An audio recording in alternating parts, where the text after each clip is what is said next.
olinga biso lokola yo mosantu ozwesika na biso mekulusu otalisa biso nzela tokoki kolonga bandeko ya libota bakoki kobwaka aleluya kasi yolinga biso ya mbote tobotama yesu masiya talo ndima kufa na ekulusu mpo na biso jésus-christ de nazareth otalisanga nzela elonga mokili ekamwa aleluya rakabasaka baboshe tozala wana pour prier écouter les prophéties au monde a directive et tu vas voir comment Dieu va se manifester dans ta vie pour la moni ba femme de nuit ya mobali na yo ba comment pénétrer aussi dans ta vie donc tu dois passer dans des moments de délivrance oyo ezala nango ka balozizi la te maintenant c'était bisika ba bayaka ya kamo ebile singa toza esika mo botoza trop isolé donc pour que tous à la communion avec le Saint-Esprit pour que l'onction se communique chez Kemarabro donc isa faut te compte en profondeur la prière donc singa tous à les sika biso mibale na peine à éviter quand le Saint-Esprit va m'orienter et tout ça parce que nous sommes obligés d'obéir na marabout nzamba olo. Qu'est-ce que là mais ça déjà fiancé dans déjà donc il faut informer que toujours quand ta retraite d'ici samedi faut les appeler week-end il soit biki sabatu mokola saba batu bandoko yango faut miracle ezala toujours na samedi on a posé roi saba na biso il s'agit au kima pour te côté profondeur chez Kemarabro pour mon amakambu nzamba basamu ya musala miroir céleste.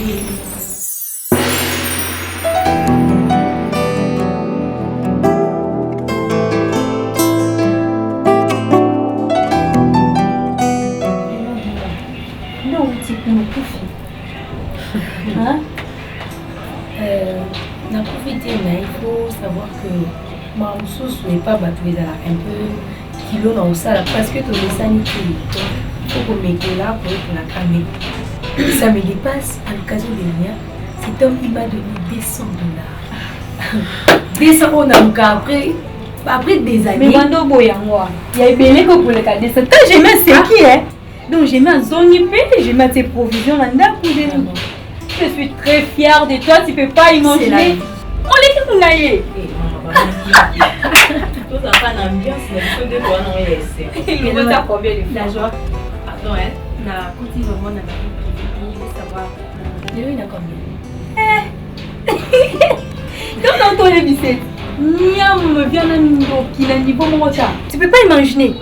Oui mais aïe là ma bébé, tu sais, tu vois demain attends-moi. À côté de la la zuya chombo. Na côté son na poche.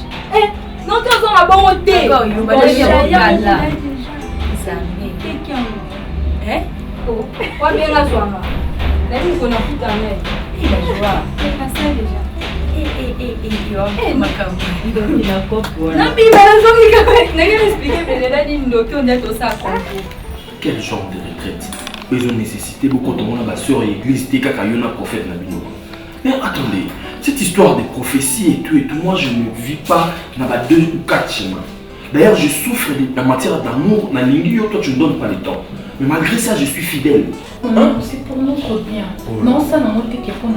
Aussi, c'est pour faire compter que moi, ça n'a été. Mais non, ça n'a pas été pour nous. Ah bon?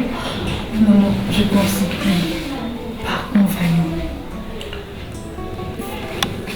On va prendre seulement un peu de temps, le temps que le prophète tombe ensemble là, pour la macamonem tombe, pour la démon, il l'envoie. Combien de fois on a eu ça, qui ont un démon mon côté, il a la normal, femme de nuit, on va la femme de nuit, et tout, on va paisiblement, parce que dans un bon moment, qui cité, tu cherches mon argent comme un homme à le vendre. Que je te le dise dans quelle langue? Que je t'en parle en quelle langue, Déco? Dans un démon mon côté. Bazali. Oh, plus on peut reprendre Bazali. Prophète, nous avons confirmé que ça ne reçoit pas au oh, ok. Na trouvé solution c'est que ceux qui au boy, na na côté retraite, na na prophète, na notre cabane. Oui. Parce que l'expliquer la langue ne se trouve confronter. Chérie, s'il te plaît. Écoute. Dis-moi clairement que tu veux me quitter. Au lieu d'aller trouver 4, 5, 6 chemins. Je n'ai pas besoin de te quitter, c'est justement que nous autres c'est tout bien. Nous comprendre la tête. Hein? Oh, non, comprendre. Vous voulez mon côté. En tout cas, c'est belé, hein? Et c'est belé dans nous autres, nous sommes des mentir. Ma femme de nom, bah côté là, wapi. Écoute, pourquoi tu me fais ça? Si je comprends bien ça, ma bonne qui c'est que nous, il y a un mot qui est prière. Écoute, tu peux pas dire ça, s'il te plaît. Tu peux pas dire ça. Moi, je cherche dans mon toki dans écho. Je dors tardivement pour chercher l'argent. Je prends des risques, n'importe qui en faisant monter. Maintenant, depuis mon enfance, écoute, tu le sais. Mais non, pourquoi tu répètes que je puisse partir avec le prophète en question? Oh, ouais, quoi? Chérie, en fait, quel est en fait, je sais pas, mais écoute, tu dois me donner aussi les temps. Tout le temps, prophète. Donc, moi, on soit à libre et comme un prophète, nous vivons en dépendance. Il y a malvoyance au prophète dans la zone. Bible et lobby, Nzambe liboso, nous sommes ici. Donc, yo dîner au lino, nous sala liboso, après Nzambe ici. C'est ça. On a besoin de monde, on a besoin de temps. On ne s'organise pas. La force d'un couple, c'est le dialogue. Moi, on peut dialoguer à ti. Surtout, on va verset biblique. Tu vas dire, attends, la Bible, ça va pas la base, c'est la Bible. Tu ne prends pas soin de moi, Eko. Même dans la Bible, il y a eu des femmes qui ont pris soin de leur mari. Rassure-toi qu'il y a eu des femmes, avant que tu reconnaisses pas le monde. Attends un peu, attends. Franchement, quel est là? J'ai pas le choix. Ma peste professeur ça comme maman. Ma peste c'est qu'on a des connaissances. Biso nous sommes aquí na bango na ngani na zamu tete bosso. Et puis bango boye na si. Mais yo ce qu'on linga ka boye.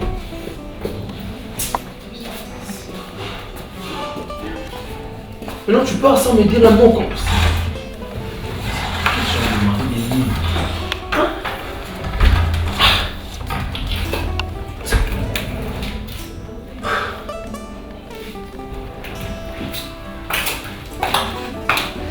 Mama Nzambe basakana nango te. Bible ezo recommandé na biso totosa na ba serviteur de Dieu. Tala tanga na mataka bangomba koke koluka Nzambe ba prière individuelle, ba retraite cheke mana bro. Tala Nzambe nenga bimela nga na ngomba soki yo opota mbam. Amen. Mais Nzambe apesa biso ba maîtrise wana. Yango moni tango Nzamba zo recommander na yo loko. Bible lobby, il faut pas endurcir vos cœurs. Ça veut dire qu'il faut être souple. Quand un prophète parle, faut tout ça makambo prophète a oloba. Pour ce kutani na likama, cheke mana bro. C'est net. Prophétie pesa melaki yo. Tala vous saviez pour kota na domaine spirituel. Okzwa maraboza spirituel ou nango physique. Tala faut araba biso ba onzamba tombola comme ça biso ba prophète. Ngana prophète a pas en pambate. Amen. Donc Nzamba recommanda ke pa na yo ser na net. Au sala offrande chango na kata enveloppe ou tana 10 almet. Na sali en prophète. Mais tishikuyo offrande zo umela. Tala Nzambe alinga sacrifice. Déjà na sali en prophète. Na sali na yena ngo. Ndongo zabwe voilà. Est-ce que vous pouvez la Jésus-Christ ma bonne? Amen. Cheke mana bro. Webitala offrande seki sa Nzambe. Offrande lobi sa Nzambe. Libale ko sa pona yo tetango une offrande rachat. Ça veut dire sombiango libale komia ya yo. Amen. Na ngwana tant prophète azo loba. So monika prophète a pesi prophétie. Yoko to na tina tena loba seme fo yo moko sanini o se. Cheke mana bro. Donc tant yo moko peso mona makambo pesa nini E fumama. Amen. Bible le boko pesa ka le boko sala nini ezwati. Mais so le boko no ezo pesa. Et ça la ko sala prophète azala. Omoni pe Nzamba osabika. Et na komi pa na oser Lisette, ça veut dire faut payer ça offrande. Pour so pesité, ngana capable o kangelo lola. Atoke oluka basala Nzambe nyonso ya mokili mobimba so ngana lobite Nzamba ot a sala te ngana loba. Prophète pardon ko sala ngote. Non bon ça offrande o loba kina bongsa na Sheke pardon ko kangela nga lola. Pardon prophète. Omoni diable olingani. Et pas no diable olingani. Wana na mbongo mais diable zo ndiksi motema na yo po opesa te. Po diable a dit que soko pesite, mwelo la pe fungwamela yo ezate. Ya mwana fo tant prophète azoloba ozalaka na oreille prophétique. Ça veut dire tango yo kutani na nzamba tikotaka et omoni pe bilembo na mbala moko. Donc faut ozala souple pour que nzambe akota bitumba moko na moko asa nini alongisa. Amen. Donc ndena ocha bino pembeni na ngai ezake pour orienter bino pour lobie pour ko ma prophétesse.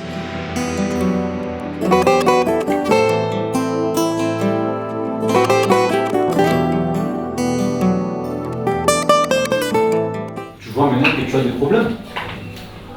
Tu vois maintenant que je ne disais pas au hasard. Voilà, le résultat. Regarde-moi bien, s'il te plaît. Fixe-moi droit dans les yeux. Est-ce que je l'air d'un monsieur au hasard possédé dans l'esprit à ma femme de nuit? Non, moi je ne crois pas. Mais je suis sûr que ça vient de ta femme. Ben oui. Il y a un prophète qui... Je sais pas au fait. Ma femme n'a pas mon temps. Je l'aime, écoute-moi, sur la terre, il n'y a pas une autre belle femme que elle. Oui, tu l'aimes, c'est oui, mais l'amour est réciproque. L'amour Ça ne se dit pas, ça se trouve. Rodrigue, l'amour est aussi réciproque. Ma femme m'aime autant. Mais le problème, c'est que notre couple vit l'indépendance, il y a ma propos et un prophète ou un. Je ne sais pas, à ceux qui marient des nuits, ailleurs à Nengeneni, femme des nuits, ailleurs à Nengeneni. Parce que là, je ne comprends rien. Mon vieux, vous devez savoir que ces derniers temps, il y a un vent prophétique. N'évitez ceux qui de personnes manipulables, ce sont plus les femmes que des hommes. Et leur prophète Azeb Saïd, qu'il faut pas qu'il tout ça, mais là, et c'est comme on N'accepte jamais ce genre de choses que vous faites. Moi, ce n'est pas prophète. Ça, jamais. Mais si tu es un homme, fais-le. Mais je t'ai dit, et à qui déjà? Sérieux? À qui? Je n'ai pas Mais le choix. avec ma peine en mon cas, moi, tu n'es plus le Riti que moi j'ai connu. Tu as perdu la rigueur. Tu n'es plus le vérité que moi j'ai connu. Moi, ça quand même, comment jusqu'à ce point? Non, c'est... Écoute-moi, Rodrigue, c'est difficile à comprendre. Mon cher, raconte-moi, mais tu es encore trop jeune. Peut-être que nous avons possédé dans l'esprit. Quand tu es venu, ma prophète, il ne faut pas douter. Moi, je crois, c'est peu qu'il nous a possédé. Il ne faut pas douter, tu es encore trop jeune. Comment facile à manipuler mon vérité? Tu dois d'ailleurs partir parce qu'il faut l'ensemble. Heure à prière, il faut qu'on gagne déjà. Tu peux... Ok, ça va dire. Je dois prier. Le prophète a dit, pendant on va s'embêter. Non, on ne rigole pas, mon cher. Sérieux, comment comme ça, ma? C'est pas seulement l'église compris. Depuis au fin de ce biso à basel biso sou qui te comme le roi sur ba mondialement au boito au senga soni.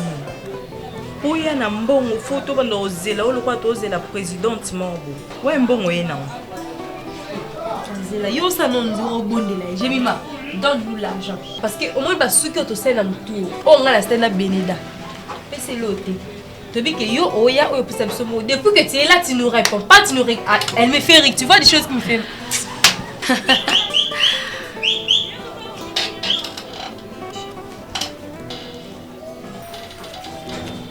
Et pour la norme qui est mort on te pèse.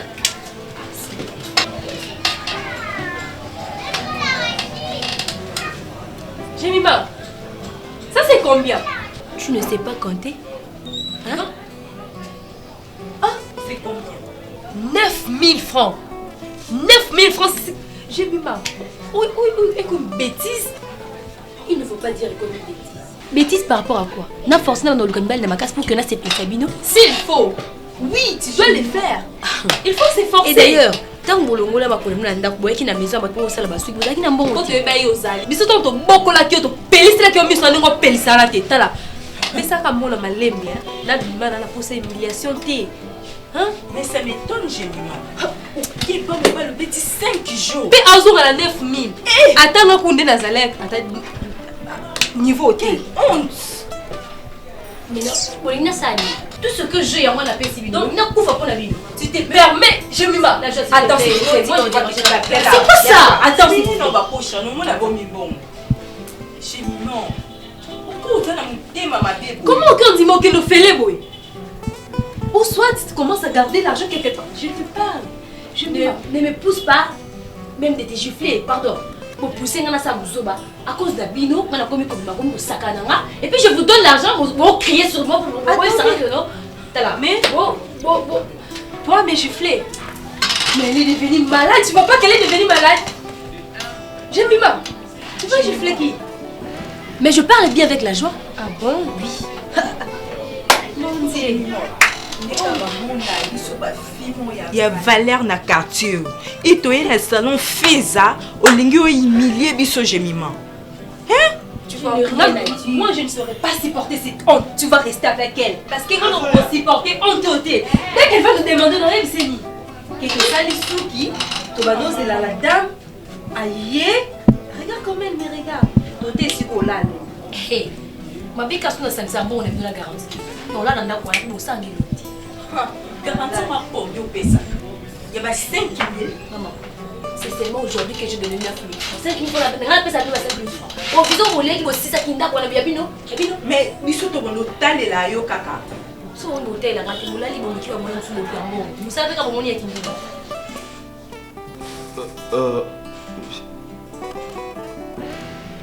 Je dis ceci, monsieur James. C'est une première dans notre agence que Blorabo et Salima. Sororo Yokanga, s'il vous plaît.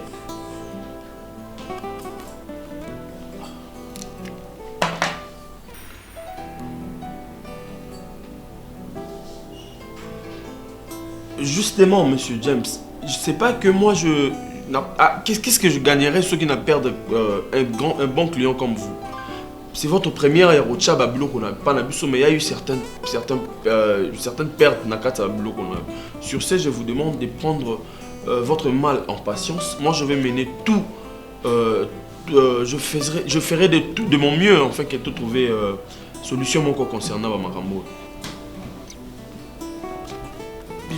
Monsieur James, vous ne pouvez pas me crier dessus comme si j'étais votre enfant. C'est un problème et commis et que il faut trouver solution. Mais le lengo c'est comme si vous m'engueulez ou bien je le fais sciemment. Rien ne nous atteste aussi que Bloro Tchakinde il se peut que na place vous chargez que vous avez eu à faire une perte, mais voilà. Du coup, monsieur James, si je savais que vous avez un comportement à l'olenge, je n'allais peut-être pas que tout travailler ensemble. Parce que là, vous me criez dessus, c'est comme si vous n'avez pas de manière. Je suis un responsable, monsieur. Mon agence a une très bonne réputation et je n'aimerais pas que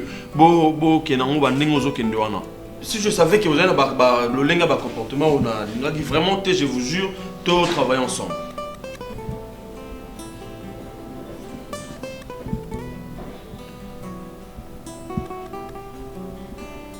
Mais sérieux.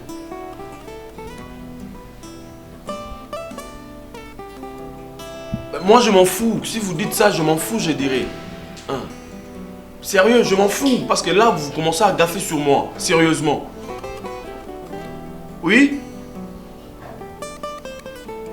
Oh. C'est pas comme ça, monsieur. Dans les affaires, il ne faut pas procéder de cette manière. Peu importe. En fait, d'accord? Je m'en fous, je dis que je m'en fous.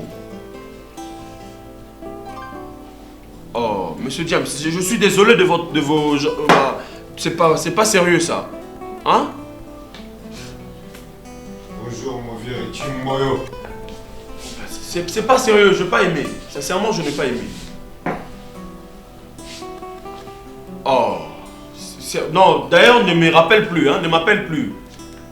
Sérieux, attendez, tout le monde a bu l'eau aussi, photo fouta. On va signer. Si il faut lancer la décharge, je vais payer. C'est ça, au fait. C'est. Ouais.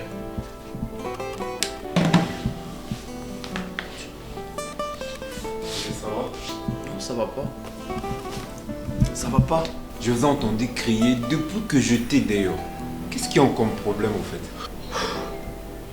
La fouine, tu ne peux pas comprendre. Ça veut dire?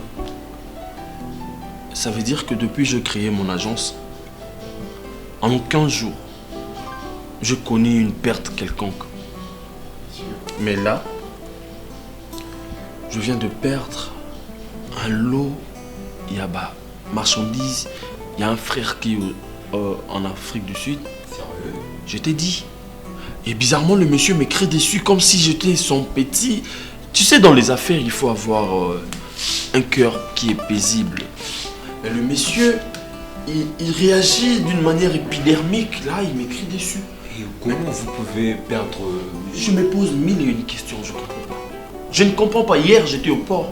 J'ai vérifié les conteneurs. Vraiment, effectivement, pendant qu'il balait, on a fait dessus les gens qui expédient souvent les choses. Avant, il y avait quota, bâtiment de la ranga. J'ai vu toutes ces histoires. Non, ça c'est pas sérieux. Vous ne remarquez pas que depuis ces derniers temps, vous avez de problèmes sur problèmes dans votre vie, Verity? Hein? Ça ne se fait pas comme ça. Vous devez avoir un temps de réfléchir sur votre vie. L'autre fois que je t'ai venu ici, à Bando le Belayo, concernant ta femme, tu me prenais comme un fou. Et voilà le résultat aujourd'hui. Attends un peu. Où est la relation entre mes affaires ainsi que ma femme? Mais ta femme t'endosse des problèmes sur votre vie. Donc, je peux dire que cette femme peut être une source de malheur de votre vie. Faut réfléchir, oui. S'il te plaît. Rodrigue, tu ne sens pas que tu es en train de déraisonner? Mais je dis des choses qui sont vraies. Qu'est-ce que ma femme a fait dans cette histoire? Elle ne travaille pas avec moi. Elle ne connaît ni les tenants, ni les aboutissants de mes affaires. Ok? Sur ces, mets ma femme en évidence de toutes ces histoires. Par contre, c'est elle qui se bat. Je dirais même son prophète était un vrai prophète. Parce que, s'il te plaît, son prophète a dit qu'il pressentait que déjà, c'est comme si quelque chose pouvait venir embrouiller mes affaires. Là, je te trouve suspect. Sérieux, Rodrigue, je te dis que je te trouve suspect. Parce que l'autre fois tu es venu, tu m'as parlé sur la même chose. C'est comme si tu connaissais quelque chose et que tu me cachais. Mais tu ne remarques pas que rien ne marche sur ta vie? Mais dans la vie, il n'y a pas que de roses. Il y a les hauts et les bas, dit-on. Mais, et puis, il y a eu, depuis que tu as commencé avec cette femme, il y a eu comme Koleka. Non, c'est pas normal. Il y a une grande partie de votre vie qui est bloquée. Laisse-moi te dire que je commence à te trouver un peu suspect. Moi, suspect. Sincèrement, je te trouve suspect. J'ai perdu mes affaires, toi tu me dis que ça concerne ma femme. Ou bien tu as une vérité que tu me caches? Non, la vérité est le sur votre visage. Mon Dieu. Moi je te dis, vous devez ouvrir les yeux, grandement les yeux pour voir là où ça bloque. Pourquoi vous perdez le cowboy? C'est toujours le problème. Dans Koyabo, toujours le problème. C'est pas normal. Non. Non. Ça ne se fait pas.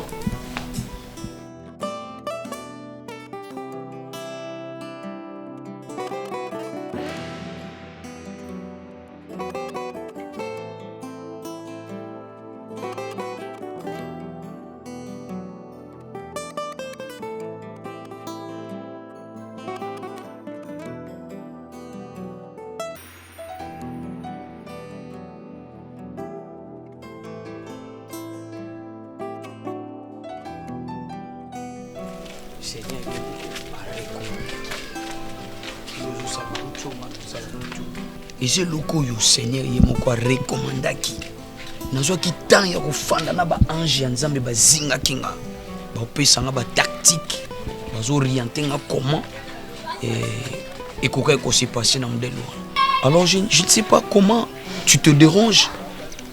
Eza recommandation ya nzambe. Mon pasteur, Daddy, je ne sais pas comment te dire. Ce qu'on vient de faire, c'est inexplicable. Hein? Si tu commences à douter de moi, là, au bébé, ça même service, nous tout ça. Je peur. Parce que la Bible est un mot qui est comment on a niqué à mon seul nzambe, osa pratiquement maudit. Parce que ne te dérange pas. Osa ba makambo sika o nzambe aye nango pour peuple ya nzambe bazala ba bika bola mo nzambe. Yo o bando ki se référer na makambo kala kala. Bible wana ezapi makambo kala. Siko eza na ba doctrine ya sika o nzambe azo ko inspirer biso ba prophète pour que peuple naïe bazala totalement guéri. Ndeba mari de nuit bayaka na butu. Voilà pourquoi Dieu avait voulu que nous puissions passer la nuit ensemble pour que aux onction pour que babloko wana ebima. Voilà pourquoi monito leki na nzela wana pour que yo ozala guéri. N'habito ko se lamenter pourquoi? Je ne sais pas comment dire, mais non, ça me dépasse. Je ne sais pas. Donc Donc moi, je sois d'abord apaisé parce qu'ils ont makambo molimo yo ko memango boité et ils ont secret où yo faut bomba entre yo nangai musakoli nzambe pour que ma bé et comme la yote pour kobika délivrance na. Donc gardez silence, nzambe asa capable y moko lokola a orienta ki bongo. Je sais pas comment se déranger pourquoi. Tu viendras témoigner chez moi. Je sais qu'on a bossé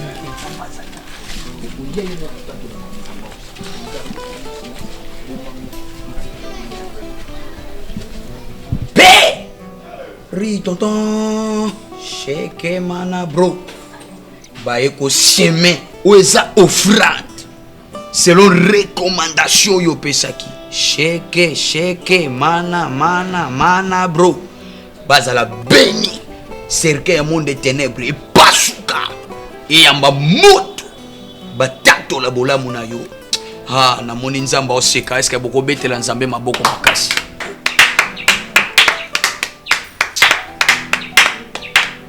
Nzamba linga ko frante.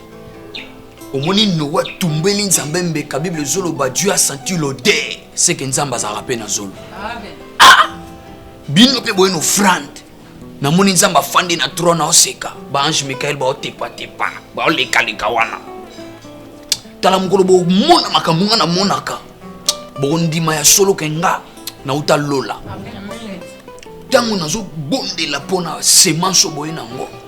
Nzambe anakata ko lobela ngai noki litoi koto eningani nzoka nde nzambe muta oloba nzamba oloba suni semence boye na nzamba agréant mais makambo spiritualité makambo eza très compliqué kokasa te za loi eloko moka boye tu viens et puis tu fais c'est fini non nazomona impureté pe nzamba o recommander bino moko fasomba mulanga huile d'olive nae boya nango pa prophète pe boleka na service ya lavement tala Yesu asukola ki baye kolima kolo asuka wana po baye koliba zaki belé mais bino le roi boaka bino de ça veut dire faut na laver bino à travers huile d'olive wana faut na wendre bino so tibo bima bino mo bo mona ke bo koma très propre parce que nzambe ya Sheke mana bro. Ri tonton à côté à salibikam donc tibo okene même na niveau ba famille ba comprendre que te bateau yo ba changer et tom sous mutum so comprendre te na posa na za clair parce que bino de bozana faut tâtonner te na mamo mo sakola loba parce que mon sakola loba ainsi dit l'Éternel. Amen. Donc ça veut dire nde na lobi yeso sokola ba ye kolima kolo kaka suki wana po ba ye koliba za gebeli wana na opesho c'est critique. Dans Jean chapitre 13, dans la bande tissu komona. Donc, mais bino, fwe banana mutu et qui tina makolo. Ça veut dire mon sakolia sokoli wa wendre yo. Tiozo bima, mutazo mona kete bano yo, ba uti sika musu. Donc, je serai là pour vous. Moko na moko somba huile d'olive nae. Prophète. Kosokola oloba no kosokola mais na do comprendre te kosokola ce qui ende no kosokola biso c'est na net ba lutakati na makambo nzambe là je vois le diable commence à pénétrer en toi yangwana eza likambo douti te yo moko yebita ngokota douche pour sokola ndenge ça veut dire que ne siko sokola yo moko mais prophète nzambe maboko esanto esimbio esokolio e wendre yo na huile d'olive siko prophète sokola biso ozana savon ou bien kana huile d'olive wana. Yo yaka na huile d'olive na yo ba savon et sans tout ezali. En fait, je vais juste avoir parce que moi je sors, Beneda aussi sort. Il y a que toi qui reste ici à la maison, il y a cela 3 jours, tu ne dis rien, tout le au table, je ne sais pas. S'il y a quelque chose qui se passe, tu nous dis à la place d'être comme ça. On t'a déjà appris comment faire des choses. S'il te plaît. Je te comprends pas. Ndako yo to futango. Alors, e futama na makasa te. Donc, to yo osa musala te. Kona futelo mbon. Baba nous baza o baba ndo futela kombo. Nango bonna. Non, comprends c'est que depuis mukolo wana ka to kebisa ki yo to reprocher au moni biso ba camarade mabe. Alors que to sala ngo pona bien na yo. Quand on a posé la bien, biso peto za bien nanda kuna biso de tozala ka bien. En plus, elle est obligée. J'ai mis ici dans cette maison, tu es obligée de le faire. Éliminer le contraire, ceux qui n'ont côté n'a perdu. Maintenant là, tu sais presque tout. À des fois, tu gagnes plus que moi, même la personne qui t'a montré comment faire ça. Je t'ai montré comment séduire les hommes, comment s'habiller, comment faire tout. Mais je ne sais pas, tu te mets là, na batiti de épée sans la candata. Là, la poste au silicaté. Bayer de Kalata Oyawa, tout le monde peut expliquer. Tout le monde, tout ça, ma cambouana. Et Zalaka, on lui donne son argent, c'est tout. Pour changer l'autre na salon au sein de ce bêtise. Et tu répètes ici, je ne te permettrai pas. Là, jamais. Ok. Vous avez trop parlé. Est-ce qu'il est mieux de temps? Mais ce n'est pas dit que ceux qui n'avaient dit calme. Bon, lui, ben, n'importe quoi. Donc, une petite fille. Non. Vous avez bien dit, bon, l'accès Ngandila, mais je ne suis pas comme. On a quoi le bani? Hein, la joie. Donc, on a une mère qui a bien été, on a un problème dans la binoté. Même si pour les cambous ou les canaux dans la maison, donc, ils ont mis tout la binoté que non, on a un problème dans la binoté, non. Non, on a une mère moi bien, donc je n'ai pas besoin de crier, je n'ai pas besoin de dire de n'importe quoi devant vous. Au moment portant, on a commis très libre, on continue de dire la vidéo. Je vais le faire avec plaisir, mais maintenant là je refuse. Je ne peux pas continuer. J'ai mis, si tu étais prière, je suis déçue. Sous la sainte, aux ailes sous sainteté. Ta main ne va pas péso canette. Moi je vois cette fille à comme coquille, ça va qualité la biso. Je me retrouve plus dans ma peau, je m'y mets c'est quoi? Hein? Comment on dit le quoi bébé? Je ne suis pas une gamine. Ok? Je sais ce que je fais. Et non, l'ingati n'est pas dans le temps de la selon bine. Et vous te permettre de ça, l'ingati la carte d'un voisin, j'ai mis. Oh, mais tu oublies que bon, il y a garantie. Moi aussi je donne, non? Mais tu donnes.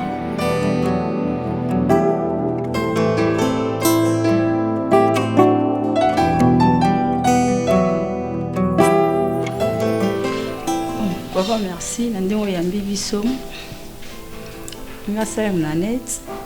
Tout ça, 3 jours, tu vas prier, mais sœur Eko a oyate. On t'a mis tout ça makine, c'est sœur Lisette. Tout que comme le casse, sœur n'a fait Eko dans la toile à côté là. Et bon, sœur Eko comment on a? Comme la sœur Lisette, papa. On semble la peine à bon. On semble la peine à bon. Ok. En fait, excusez-moi la curiosité, hein. Ok. Bon, semble à chaque jour en église Nabino. Chaque jour. T'es papa, tout ça mais chaque jour t'es. Et dans le programme par programme. Ok. Je me soupe sœur na mettre ndinga sawana. Sœur Eko. Ndinga zane soda rendez-vous na yemukuna prophète. Il y a un rendez-vous avec un prophète. Donc chaque jour, nous avons un rendez-vous avec un prophète. Dites de ma part, il y a les cas qui déjà la semaine passée. Ceux qui ont rendez-vous avec un prophète, pour que l'équipe vraiment l'église, tout le kaka, tout ya tout lukaye, on to benga ninga ser nangai. Tout yamba moto lukaye, tout l'équipe l'église, cause à la paix, à un rendez-vous avec un prophète, c'est un accueil. Il y a là quelques jours que Ekoazan la retraite. Mais ce qui me dérange, c'est que quand vous parlez avec votre prophète, dites-lui que Atalisa Bino Basseur na l'église, que vous devez d'abord prendre soin de vos maris, de vos maisons, de vos relations. Et oui, Nzambeli Bosso, mais quand tu commences à passer toute ta vie, toute ta journée à l'église sans pour autant prendre soin de sa maison, ça devient un peu aberrant. Donc, je sais pas, vous avez aussi des encadrements, il y a Bassiba formé pour Nabamaba, ça existe chez vous à l'église? Oui, il y en a. Ben si il y en a, pourquoi est-ce qu'on n'arrive pas à comprendre que une relation amoureuse va entretenir en haut? Et non, vous prenez tout votre temps à l'église et sans avoir même moi temps ya koluka ko se concentrer dans vie na personnel. Tous êtes contre Nzambe. Mais quand vous prenez tout votre temps sans faire quelque chose, à des fois, et qu'on sort de chez moi sans combattre, c'est ce qui me prend un peu la tête. Voyez-vous? Ma prière, tu as vraiment tout le temps d'église. Le programme à retraite, prophète alobaki ke faut retraite moi à l'église biso tokotaki yango te mpo toza makambo tosala naza sûr ke ser ekokotaki yango ndeti lundi tozala na journée ya bamama mardi ndeti ezala bo ndeti ekoaza fiancé boye mardi ezala jour na bango bakendaka donc uniquement kaka ya bango bafiancé mpo batia bango makambo mabala mercredi tomataka ngomba jeudi ezala journée oyo tosangisa mpo mpona kosunga baveve ndeti banani donc topemaka te vraiment na maglise mpe topemaka te. Et tu prends aussi le temps pour ton fiancé. Vous en mobile. Te ngana na suite na nzamba sala na ko ndima na mabondeli ya prophète nzamba osala. Et sérieux vous en mobile? Te non na zui fiancé te mais prophète a fait un kalater na obala.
Alléluia, rakabasaka baboshi. Ye kamana ya baba.